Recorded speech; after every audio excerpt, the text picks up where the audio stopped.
Hi everyone, it's Alexie Jolie, and I am going to be doing a tarot reading for you guys today. It's been a while, we're not going to talk about it. I normally always do. Eventually I will. Not that there's really anything to say other than, like, you know.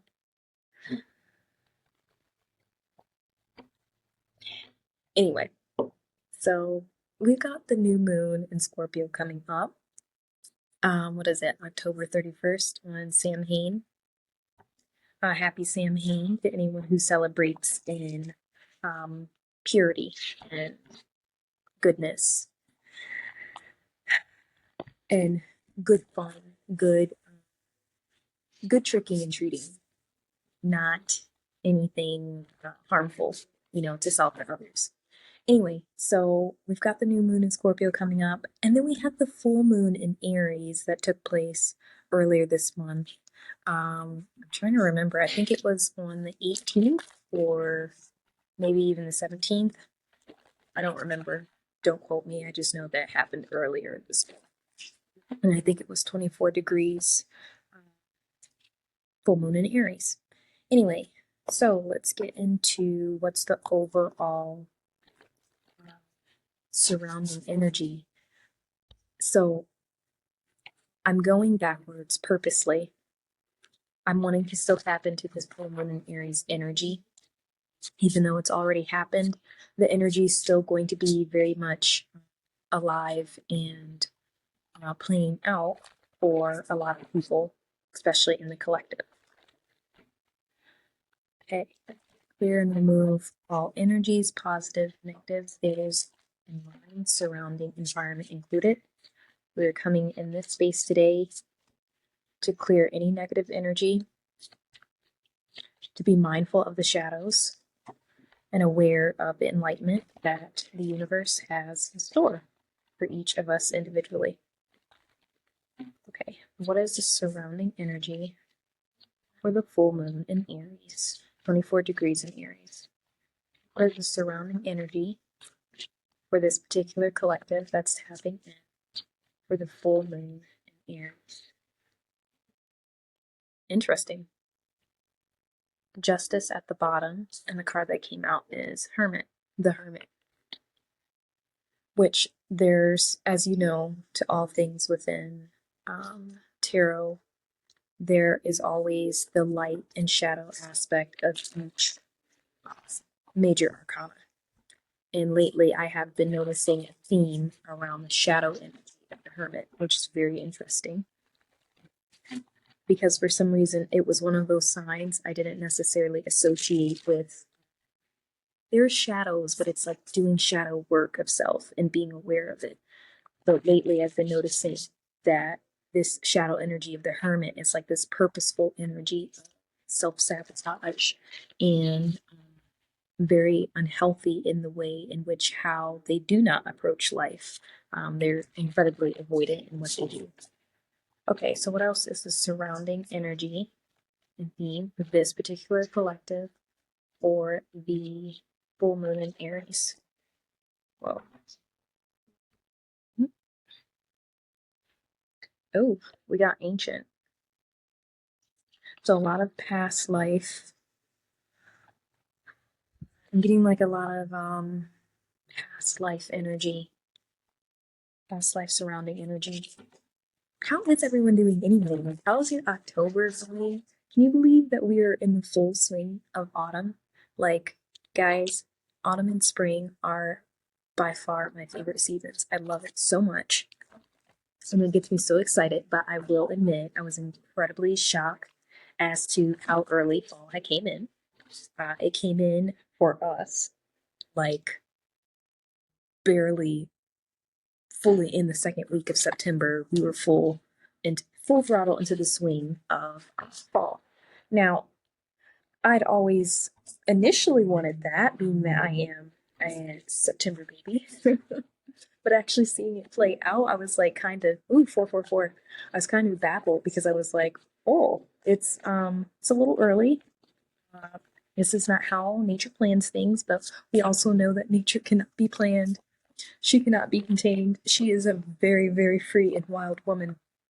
So anyway, how's everyone's October? What are your plans? What are you doing? What are you getting into for your highest self? What are you doing for fun? I'm really curious. Let me know in the comments below.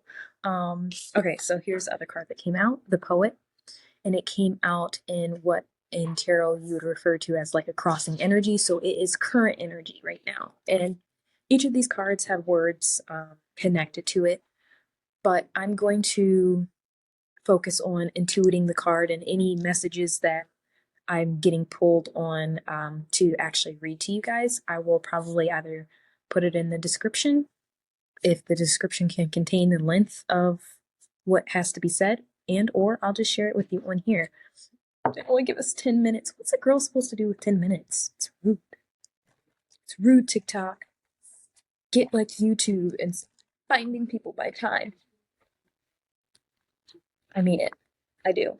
At the same time, like, you have a right to create your own ideal platform. But I mean, for people like me who need to talk, you know. Oh my god, we're 6 minutes in. Okay, let me get to the point. Okay, so we have the Hermit. We have ancient ancestry, Egypt, magical inheritance. What's the message for this full moon, 24 degrees in Aries, for the collective that's fitting in to this storyline? This actual storyline that's happening in their life. We've got the Emperor. Guys, we literally have Aries, which is the archetypal sign for the Emperor. One of the signs. The Fool is the other. Okay, what else do we have?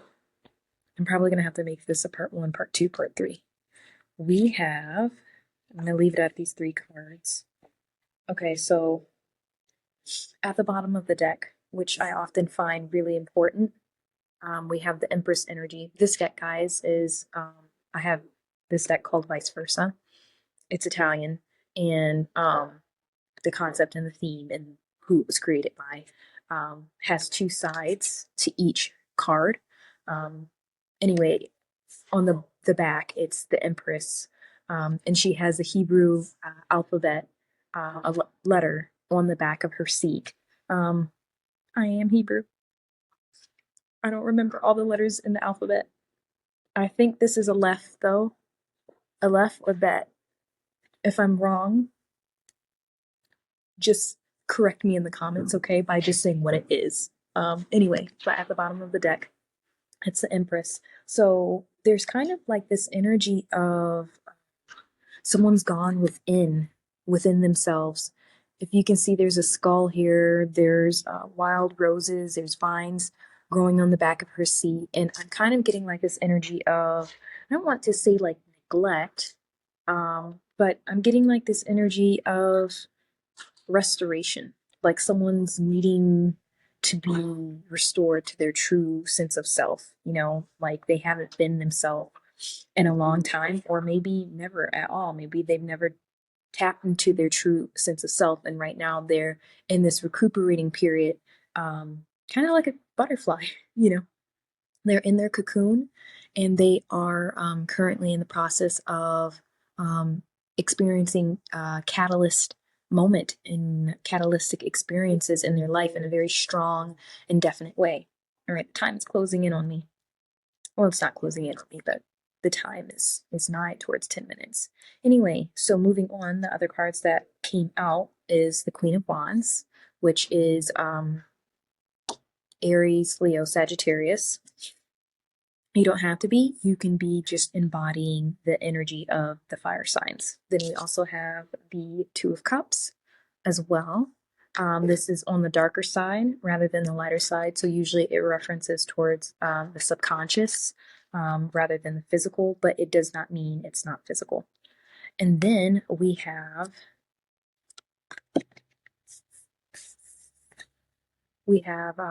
what is it called? The Emperor. And you know what? I think I'm gonna just put this on. I'm gonna just put this on my YouTube. Why stress out about 10 minutes? That stuff stresses me out.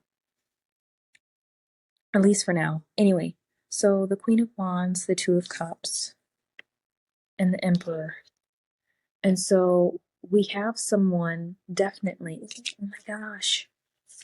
And this is standing out. I said at the bottom of the deck, we have the Empress, and then what came out is the Emperor, and both of them, their backs are turned.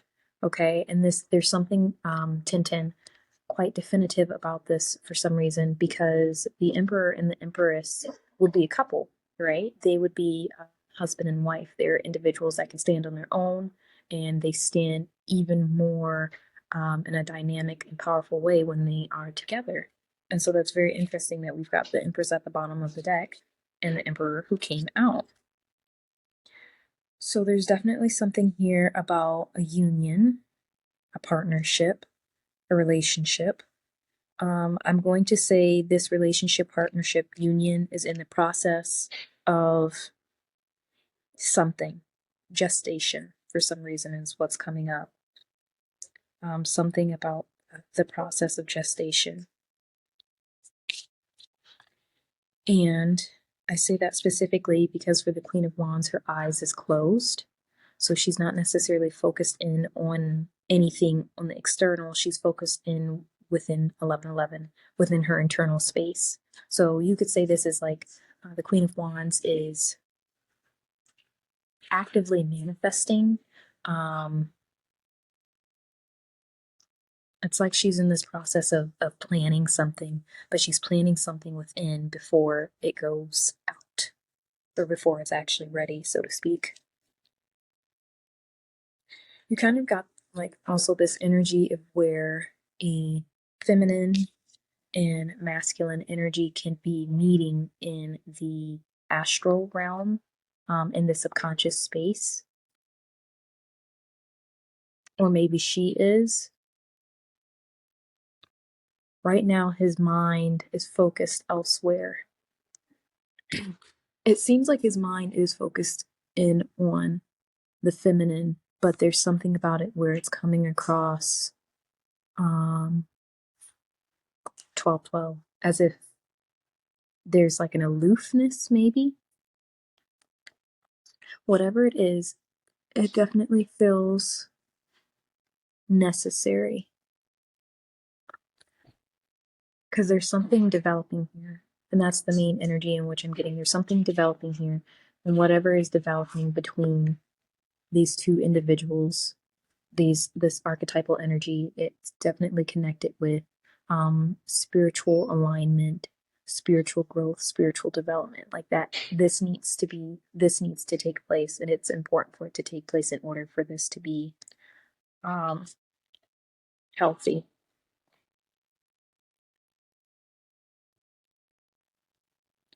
Let's see here.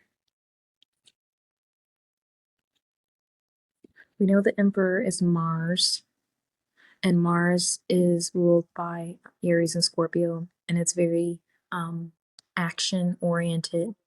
It can also, come across aggressive. It's very forward, it's very hot and passionate. And with the Scorpio energy, it's very cooling.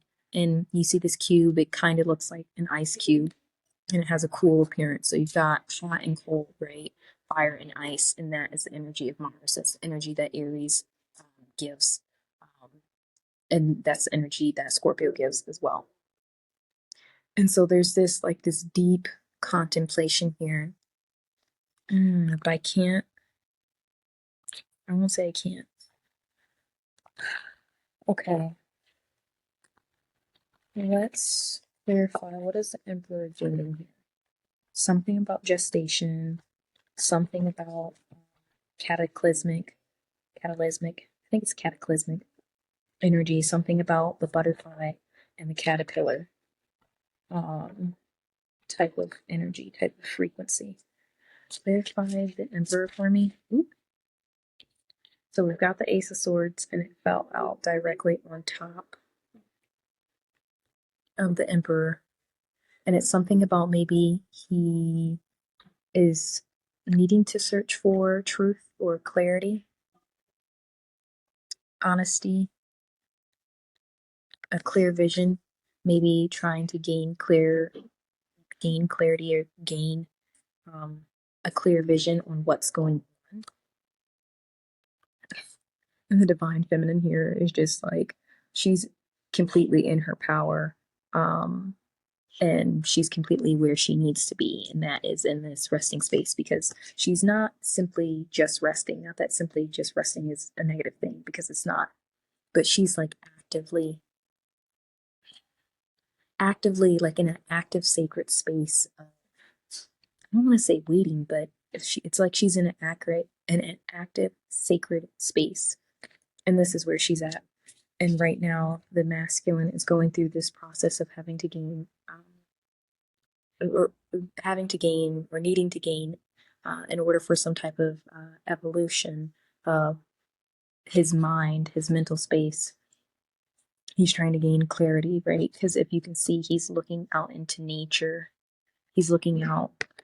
It's kind of like as if he's looking out of a mountain, okay? Which is nice to see that it's open, because it means that he isn't entirely closed off, despite all the stone that we see. So more into the theme around this full moon in Aries energy, 24 degrees, which equates to 4, 5, 6, 6. So 6 on the upright, 611, was a sync that just went by, is about balance. It's about the ability to give and receive, but in purity and honesty, which is really, really important, because nobody likes when someone gives someone something and they've got like strings attached to it and it's like very controlling and icky.